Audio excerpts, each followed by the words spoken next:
सभी को मेरा नमस्कार, जय हिंद। साथियों, आज 23 जून है और 23 जून का दिन हम सब जानते हैं स्वर्गीय डॉक्टर श्यामा प्रसाद मुखर्जी जी के बलिदान दिवस के नाते से मनाया जाता है। डॉक्टर श्यामा प्रसाद मुखर्जी भारतीय जनसंघ के संस्थापकों में से एक थे। वो भारतीय जनसंघ के पहले अध्यक्ष थे। क्रांतिकारी विचारों से ओतप्रोत डॉक्टर श्यामा प्रसाद मुखर्जी जी स्वतंत्र भारत के एक महान नेता हुए, जिन्होंने देश की एकता और अखंडता के लिए अपने प्राणों का सर्वस्व बलिदान कर दिया। डॉक्टर श्यामा प्रसाद मुखर्जी जी, जिनका जन्म 6 जुलाई सन 1901 को कोलकाता में हुआ था, बचपन से ही वो क्रांतिकारी विचारों से ओतप्रोत एक विद्यार्थी के नाते से, एक युवा नेता के नाते से उन्होंने कार्य किया। मात्र 33 वर्ष की आयु में डॉक्टर श्यामा प्रसाद मुखर्जी साहब कोलकाता यूनिवर्सिटी के वाइस चांसलर बने। उनके नाम से ये एक बहुत बड़ा रिकॉर्ड आज भी दर्ज है। श्यामा प्रसाद मुखर्जी जी ने स्वतंत्रता संग्राम में भी हमेशा बढ़ चढ़कर हिस्सा लिया और जब 15 अगस्त 1947 को हमारा देश आजाद हुआ, उस वक्त डॉक्टर श्यामा प्रसाद मुखर्जी जी को इंडस्ट्रीज एंड कॉमर्स मिनिस्टर्स की जिम्मेवारी दी गई। लेकिन उस वक्त के प्रधानमंत्री पंडित जवाहरलाल नेहरू जी के साथ उनके जम्मू कश्मीर को लेकर गहरे मतभेद हुए। जब जम्मू कश्मीर के अंदर 2 विधान, 2 प्रधान और 2 निशान लगा दिए गए, जब देश के प्रधानमंत्री के साथ साथ जम्मू कश्मीर के अंदर भी प्रधानमंत्री शेख मोहम्मद अब्दुल्ला को बना दिया गया, एक कानून पूरे देश में और जम्मू कश्मीर का कानून अलग कर दिया गया और पूरे देश के अंदर तिरंगा झंडा और जम्मू कश्मीर के अंदर अलग झंडा लगा दिया गया। इसको लेकर स्वर्गीय डॉक्टर श्यामा प्रसाद मुखर्जी जी ने संकल्प लिया कि एक देश के अंदर 2 विधान, 2 प्रधान और 2 निशान नहीं होने चाहिए। उस वक्त जम्मू कश्मीर के अंदर प्रचंड आंदोलन चल रहा था और यहां पंडित प्रेमनाथ डोगरा जी, महाराजा हरि सिंह बहादुर जी जैसे यहां के महान हमारे नेताओं ने इस षड्यंत्र जो कि देश के खिलाफ किया जा रहा था और जम्मू कश्मीर के अंदर परमिट सिस्टम लगा दिया गया और जम्मू कश्मीर के अंदर अलग से प्रधानमंत्री और अलग से कानून और अलग से एक झंडा लगा दिया गया, उसके विरोध में जबरदस्त आंदोलन उस वक्त प्रजा परिषद ने यहां किया। हम सब जानते हैं साइंस कॉलेज जो जम्मू के अंदर है, उसके बाहर आज भी हमारे नौजवान, उस वक्त के जो स्टूडेंट्स थे, उनके उस एजिटेशन के अंदर जो बलिदान के निशान हैं, आज भी साइंस कॉलेज के बाहर विद्यमान। इसके साथ आप जम्मू के जोड़िया में चले जाएं, सुंदरबनी में चले जाएं, हीरानगर हो या रामबन हो, ऐसे कितने हमारे नौजवान वीर थे जो उस वक्त गोलियों का शिकार हो गए, लेकिन उन्होंने भारत माता का तिरंगा हाथ में लेकर भारत माता की जय जयकार की। उस वक्त के हुक्मरान जो दिल्ली के अंदर थे, कांग्रेस के पंडित जवाहरलाल नेहरू हो, उनकी मिलीभगत से जम्मू कश्मीर के अंदर शेख मोहम्मद अब्दुल्ला को प्रधानमंत्री बना दिया गया था और शेख मोहम्मद अब्दुल्ला ने यहां बहुत बड़े षड्यंत्र किए। उस वक्त प्रजा परिषद ने यहां जबरदस्त आंदोलन किया था। आज भी प्रजा परिषद के वीरों को हम नमन करते हैं। आज भी प्रजा परिषद के उन वीरों की कथाएं, उनकी दास्तानें जम्मू कश्मीर के गांव-गांव के अंदर सुनने को मिलती। साथियों, जिस वक्त जम्मू कश्मीर के अंदर पंडित प्रेमनाथ डोगरा जी के नेतृत्व में प्रचंड देशभक्ति का आंदोलन चल रहा था कि जम्मू कश्मीर के अंदर एक झंडा होना चाहिए और देश का तिरंगा झंडा, और जम्मू कश्मीर का भी कानून देश का कानून होना चाहिए, और साथ ही साथ जम्मू कश्मीर में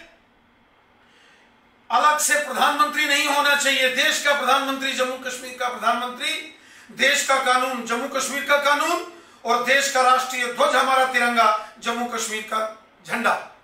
इसको लेकर जब जबरदस्त आंदोलन जम्मू कश्मीर के अंदर चल रहा था, केंद्र की कांग्रेस की सरकार और जम्मू कश्मीर के अंदर शेख मोहम्मद अब्दुल्ला की सरकार ने यहां देशभक्त लोगों पर जबरदस्त अत्याचार किए, जुल्म और सितम हुए, गोलियां चली, प्रजा परिषद के क्रांतिकारी नेताओं को गिरफ्तार किया गया, उनको बहुत प्रताड़नाएं दी गई। उस वक्त डॉक्टर श्यामा प्रसाद मुखर्जी जी ने पंडित जवाहरलाल नेहरू जी को बताया कि अलग से जम्मू कश्मीर को इस प्रकार से व्यवस्थाएं देने से भविष्य में जम्मू कश्मीर का भारत से अलग होना, जम्मू कश्मीर का एक अलग से स्वरूप का बनना यह तय है अगर ये प्रथाएं नहीं हटाएगी। एक बहुत बड़ी साजिश थी अंग्रेजों की, और जिसको पंडित जवाहरलाल नेहरू ने आगे बढ़ाया, और जम्मू कश्मीर के अंदर परमिट सिस्टम हो, अलग से झंडा, अलग से कानून और अलग से यहां प्रधानमंत्री बना दिया गया। इसके विरोध में जब श्यामा प्रसाद मुखर्जी जी ने आवाज बुलंद की तो पंडित जवाहरलाल नेहरू जी से उनके जबरदस्त मतभेद हो गए, और उन्होंने पंडित जवाहरलाल नेहरू जी की कैबिनेट से रिजाइन कर दिया। और रिजाइन करने के बाद श्यामा प्रसाद मुखर्जी जी ने 21 अक्टूबर सन 1951 को नई दिल्ली में जब भारतीय जनसंघ का गठन हुआ तो वो भारतीय जनसंघ के पहले अध्यक्ष बने। उस वक्त जहां जम्मू कश्मीर में तिरंगे झंडे और भारत की अस्मिता को लेकर आंदोलन चल रहा था, उस वक्त श्यामा प्रसाद मुखर्जी जी ने तय किया कि वो जम्मू कश्मीर के अंदर आएंगे और बिना परमिट सिस्टम, बिना कोई पासपोर्ट, बिना कोई परमिशन के, बिना कोई परमिट के आएंगे। जैसे एक देश का नागरिक एक स्टेट से दूसरी स्टेट में जाता है, तो श्यामा प्रसाद मुखर्जी जी ने कहा वो भी उसी प्रकार पंजाब के माधोपुर से लखनपुर होते हुए जम्मू कश्मीर में आएंगे। मई का महीना श्यामा प्रसाद मुखर्जी जी ने जब माधोपुर से बिना परमिट सिस्टम, बिना कोई कागजात, बिना कोई परमिट बनाए, हाथ में तिरंगा झंडा लिए जम्मू कश्मीर के अंदर प्रवेश किया, उस वक्त दिल्ली की कांग्रेस सरकार जो जवाहरलाल नेहरू के नेतृत्व में चल रही थी, और जम्मू कश्मीर के अंदर शेख मोहम्मद अब्दुल्ला की सरकार, इनकी मिली भगत से डॉक्टर श्यामा प्रसाद मुखर्जी जी को गिरफ्तार कर दिया गया और उनको माधोपुर में गिरफ्तार करके श्रीनगर ले जाया गया। और श्रीनगर के अंदर 23 जून सन 1953 को एक समाचार आता है कि डॉक्टर श्यामा प्रसाद मुखर्जी इस दुनिया में नहीं रहे, उनकी हत्या कर दी गई। एक बहुत बड़ा षड्यंत्र किया गया और देश के महापराक्रमी एक वीर योद्धा जो स्वतंत्र भारत के ऐसे वीर थे जिन्होंने देश की एकता और अखंडता के लिए अपने प्राणों की आहुति दे दी। साथियों, आज श्यामा प्रसाद मुखर्जी जी का बलिदान दिवस है। श्यामा प्रसाद मुखर्जी जी ने देश की एकता और अखंडता के लिए अपने प्राणों की आहुति दी, प्राणों का बलिदान कर दिया। वो मातृभूमि पर कुर्बान हो गए, वो अपने देश के लिए उन्होंने बलिदान दे दिया। और तिरंगा झंडा लेकर जब श्यामा प्रसाद मुखर्जी भारत माता की जय जयकार करते हुए, भारत माता के जय घोष करते हुए जब वो जम्मू कश्मीर के अंदर गुजरे तो पूरे जम्मू कश्मीर में प्रजा परिषद के आंदोलन को जबरदस्त ताकत मिली। और ये यही कारण था कि बाद की सरकारों को मजबूर होना पड़ा और फिर यहां प्रधानमंत्री के बजाय जम्मू कश्मीर के अंदर भी मुख्यमंत्री कर दिया गया। श्यामा प्रसाद मुखर्जी जी के ये बलिदान का एक बहुत बड़ा उसका परिणाम था। जो कुर्बानी उन्होंने देश हित में दी, ये उसी का परिणाम था कि जम्मू कश्मीर के अंदर जो प्रधानमंत्री होता था उसका नाम बदलकर यहां भी मुख्यमंत्री कर दिया गया। लेकिन दो दो झंडे थे, दो दो कानून थे, और वो श्यामा प्रसाद मुखर्जी जी का वो संकल्प कि एक देश में एक प्रधान, एक विधान और एक निशान, एक देश में दो निशान अर्थात दो झंडे नहीं हो सकते, एक देश में दो विधान अर्थात एक देश में दो कानून नहीं हो सकते, एक देश के अंदर दो प्रधान अर्थात एक देश के अंदर दो प्रधानमंत्री नहीं हो सकते। ये श्यामा प्रसाद मुखर्जी जी का जो संकल्प और आंदोलन था वो चलता गया। बाद में प्रजा परिषद का विलय भारतीय जनसंघ में हुआ और जनसंघ के नेतृत्व के अंदर यह आंदोलन चलता गया। और जनसंघ के बाद जब भारतीय जनता पार्टी का गठन हुआ 6 अप्रैल 1980 को, अटल बिहारी वाजपेयी साहब इसके अध्यक्ष बने। उस समय भी श्यामा प्रसाद मुखर्जी जी को याद किया गया और उनका वो संकल्प कि एक देश में एक प्रधान, एक विधान, एक निशान होता है, एक देश में दो कानून नहीं होते, एक देश में दो झंडे नहीं हो सकते और एक देश के दो प्रधान नहीं हो सकते। उनके उस संकल्प को भारतीय जनता पार्टी की उस बैठक में पुनः दोहराया गया और भारतीय जनता पार्टी के कार्यकर्ताओं ने लगातार जम्मू कश्मीर के अंदर, पूरे देश के अंदर श्यामा प्रसाद मुखर्जी जी के उनके सपनों को साकार करने के लिए कठिन परिश्रम किया। धीरे धीरे आंदोलन उग्र हुए, पूरे देश के अंदर यह मुद्दा ज्वलंत मुद्दा हो गया और धीरे धीरे धीरे पूरे जम्मू कश्मीर के अंदर एक राष्ट्रवादी शक्तियां एक आंदोलन के रूप में खड़ी हो गई। लेकिन ये दमनकारी ताकतें चाहे जम्मू कश्मीर के अंदर थी या दिल्ली के अंदर बैठी थी, उन्होंने हमेशा देश पर कुठाराघात किया। या कुछ ऐसी ताकतें थी जो भारत माता की पीठ पर हमेशा खंजर घोंपने का काम करती थी। वो नहीं चाहती थी कि देश मजबूत हो और धारा 370 और अलग से झंडा और अलग से यहां कानून समाप्त। लेकिन एक लंबा संघर्ष यहां देशभक्तों ने किया। फिर हमने वो दौर देखा 1990 का दौर, जब कश्मीर घाटी से कश्मीरी पंडितों को, कश्मीर के अंदर रहने वाले देशभगत वहां समाज को, सिखों को और देशभगत मुसलमानों को भी बंदूक की नोक पर कश्मीर घाटी से बाहर कर दिया गया। कत्लेआम हुआ। पंडित प्रेमनाथ जी भट्ट, टीकालाल जी टिपलू, सरला भट्ट, गिरजा टिक्कू, लसा खोल साहब जैसे मायानाज लोगों को, सामाजिक कार्यकर्ताओं को, राजनीतिक कार्यकर्ताओं को जब निशाना बनाया गया और कश्मीर के अंदर एक डर और खौफ का एक जबरदस्त माहौल पाकिस्तान के दहशतगर्दों ने, इन आतंकवादियों ने बनाया और बंदूक की नोक पर कश्मीर घाटी से देशभगत कश्मीरी पंडितों, कश्मीर के सिखों और वहां के वतन परस्त, हुब्बल वतनी का जज्बा रखने वाले मुसलमानों को भी निकाला गया। कत्लेआम हुआ, कश्मीर को लहूलुहान किया गया। साथियों, हम सब जानते हैं उस दौर के बाद न केवल कश्मीर बल्कि और रजौरी और पुंछ का एरिया हो, डोडा, किश्तवाड़, रामबन, रियासी, उधमपुर हो, कठुआ, सांबा हो, जम्मू हो, हर क्षेत्र के अंदर इन आतंकवाद की लपटों ने बेगुनाह लोगों का कत्ल किया। ये वही धाराएं थी, वो धारा 370 हो, अलग से निशान हो, अलग से विधान हो, जिन्होंने एक अलग मानसिकता को यहां जन्म दिया और अलग मानसिकता का ही परिणाम था कि यहां पाकिस्तान प्रायोजित आतंकवाद फैलाया गया। हमारी भारतीय सेना, जम्मू कश्मीर पुलिस और हमारे पैरामिलिट्री फोर्सेस के जवानों ने जबरदस्त कार्य किया।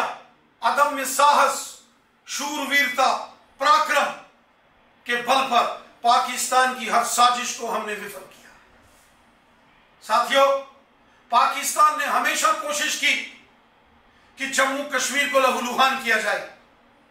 जब 26 अक्टूबर 1947 को महाराजा हरि सिंह बहादुर जी ने जम्मू कश्मीर का विलय भारत में किया, उस वक्त भी पाकिस्तान ने जब हमला करके मीरपुर, कोटली, भिम्बर, बाग, पलंदरी, देवा, बटाला, सुधनोती, नीलम वैली, गिलगित बल्टिस्तान जैसे जो जम्मू कश्मीर के क्षेत्र थे उन पर गैर कानूनी कब्जा किया। पाकिस्तान की सेना ने रजौरी को कब्जा किया, पुंछ को किया। पाकिस्तान की फौज करगिल तक घुस गई, बारामूला तक पाकिस्तान की फौज आई, लेकिन दुनिया को यह कहा गया कि ये कबायली थे, ये इन्वेडर्स थे, ट्राइबल्स थे। ना तो वो कोई ट्राइबल थे, वो पाकिस्तान की ट्रेन आर्मी थी, वो पाकिस्तान के प्रशिक्षित सैनिक थे जिन्होंने उस वक्त 1947 में जम्मू कश्मीर पर हमला करके जम्मू कश्मीर को कब्जा करने की कोशिश की। महाराजा हरि सिंह जी ने जब जम्मू कश्मीर का विलय भारत में किया, उस वक्त भी पंडित जवाहरलाल नेहरू ने महाराजा हरि सिंह का सहयोग करने के बजाय उन्होंने यहां शेख मोहम्मद अब्दुल्ला को खड़ा किया, और यहां तक कि महाराजा हरि सिंह जी को हमेशा हमेशा के लिए जम्मू कश्मीर से बाहर कर दिया। ये वही परिणाम थे पंडित जवाहरलाल नेहरू, कांग्रेस और शेख अब्दुल्ला की उन नीतियों के कि जम्मू कश्मीर एक अलग सेपरेटिज्म, पृथकतावाद की ओर बढ़ा, और 1990 के दशक में जम्मू कश्मीर के अंदर आतंकवाद का भयावह रूप देखना पड़ा। पाकिस्तान ने जिस एरिया में कब्जा किया, उस एरिया को हमारी फौज खाली करा गई होती अगर फिर से पंडित जवाहरलाल नेहरू ने यूनिलैटरल सीज फायर ना किया होता।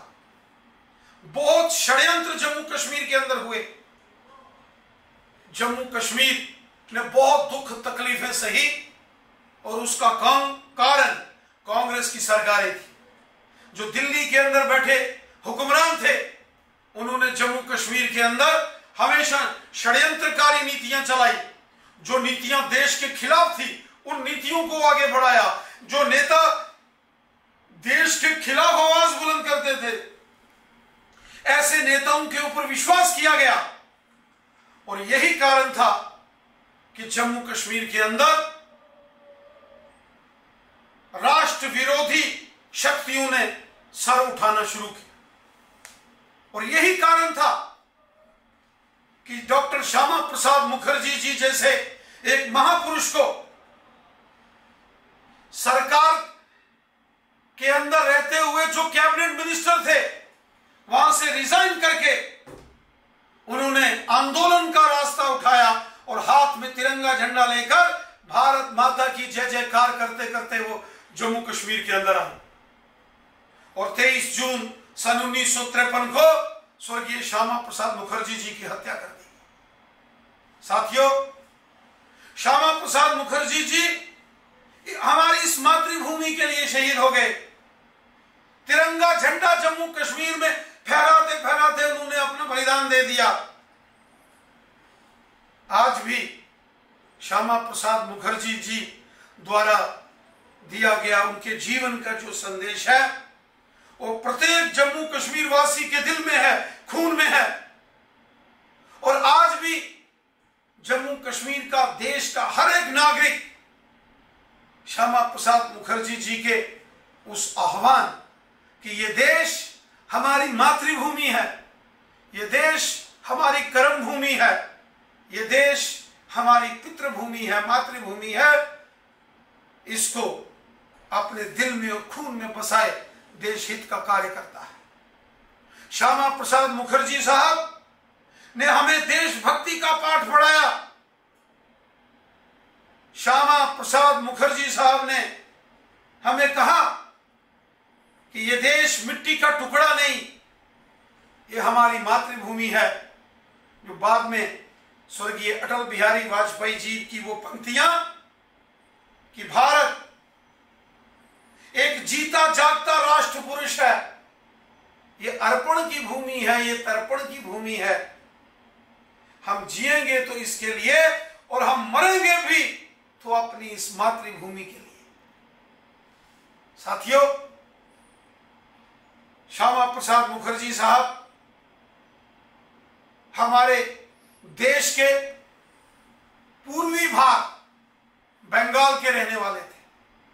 वो एक बंगाली परिवार में पैदा हुए, लेकिन देश हित में अपनी मातृभूमि के लिए, अपनी पितृभूमि और कर्म भूमि के लिए वो जम्मू कश्मीर के अंदर तिरंगा झंडा लेकर आए और यहां उन्होंने अपने बलिदान दे दिया। वो देश के लिए बलिदान हो गए, देश की एकता और अखंडता के लिए उन्होंने संघर्ष लड़ा। आज उनके इस बलिदान दिवस पर पूरा देश स्वर्गीय श्यामा प्रसाद मुखर्जी जी को शत शत नमन करता है, उन्हें वंदन करता है कि जिन्होंने देश की एकता और अखंडता के लिए अपने प्राणों की आहुति दे दी, प्राणों का बलिदान दे दिया। आज उनके इस शहीदी दिवस, उनके इस बलिदान दिवस के उपलक्ष्य में हम स्वर्गीय श्यामा प्रसाद मुखर्जी जी को कोटि कोटि नमन करते हैं, कोटि कोटि वंदन करते हैं। साथियों, जैसा कि हम सब जानते हैं, जम्मू कश्मीर के एक बड़े भाग पर पाकिस्तान ने छल और कपट से गैर कानूनी तरीके से कब्जा करके रखा है और वो भाग जो पाकिस्तान के नाजायज और गैर कानूनी कब्जे में है, जिसे हम पाकिस्तान ऑक्युपाइड जम्मू कश्मीर कहते हैं, वो हमारी मातृभूमि है। जब महाराजा हरि सिंह बहादुर जी ने 26 अक्टूबर 1947 को संपूर्ण जम्मू कश्मीर का विलय भारत में किया, उस वक्त ये क्षेत्र जो आज जम्मू कश्मीर का वो भाग जो पाकिस्तान और चीन के नाजायज कब्जे में है, वो भी उसका विलय भी भारत में किया था। साथियों, जैसे श्यामा प्रसाद मुखर्जी जी ने देश की एकता और अखंडता के लिए संकल्प लिया और फिर देश के लिए कार्य करते करते अपने प्राणों का त्याग कर दिया, इसी प्रकार हम सबको भी यह संकल्प लेना है कि वो हमारी मातृभूमि का वह भाग जो आज भी दुश्मन के गैर कानूनी कब्जे में है, वो आज नहीं तो कल हमको वापस लेना है। हमें यह संकल्प लेना है कि पाकिस्तान के नाजायज कब्जे में जो जम्मू कश्मीर का भाग है, उसको हम पाकिस्तान से मुक्त कराकर वहां के लोगों को और अपनी मातृभूमि के उस भाग को गुलामी की जंजीरों से हम मुक्त कराएंगे। वो क्षेत्र चाहे मीरपुर हो, कोटली, भिंबर, बाग, प्लंदरी, देवा बटाला, सुदनोती, नीलम वैली या फिर गिलगित और बल्टिस्तान हो, ये सारे वो क्षेत्र हैं जो पाकिस्तान के नाजायज कब्जे में हैं, लेकिन ये हमारे हैं, वहां के लोग हमारे हैं, वो हमारी मातृभूमि का भाग है। लेकिन छल और कपट द्वारा पाकिस्तान ने उस पर कब्जा किया है। गुलामी की वो जंजीरें जो हमारे उन लोगों के पांव में जकड़ी पड़ी हैं, वो जंजीरें हमको तोड़नी होंगी और वो सारा क्षेत्र पुनः अपने भारत में मिले, इसके लिए हमको सतत प्रयास करना है। और आने वाले दिनों में इस प्रकार के महाअभियानों का हम सबको हिस्सा बनना है। यही संकल्प भारत के प्रत्येक नौजवान को लेना है, क्योंकि ये मातृभूमि है, ये हमारी पितृभूमि है, ये हमारी कर्म भूमि है, ये हमारी जन्म भूमि है। इसलिए मेरे साथियों, मेरे देशवासियों, स्वर्गीय श्यामा प्रसाद मुखर्जी जी के आज के इस बलिदान दिवस के इस उपलक्ष्य में हम सबको यह संकल्प लेना चाहिए कि स्वर्गीय डॉक्टर श्यामा प्रसाद मुखर्जी जी की तरह हम सबको भी अपने देश के लिए कार्य करना चाहिए। जीवन का हर एक पल अपनी मातृभूमि, अपनी पितृभूमि, अपनी कर्म भूमि, अपनी जन्मभूमि के लिए लगाना चाहिए और भारत को और अधिक ताकतवर और मजबूत करना चाहिए। यही सच्ची श्रद्धांजलि स्वर्गीय डॉक्टर श्यामा प्रसाद मुखर्जी जी को होगी। आप सबका बहुत बहुत धन्यवाद।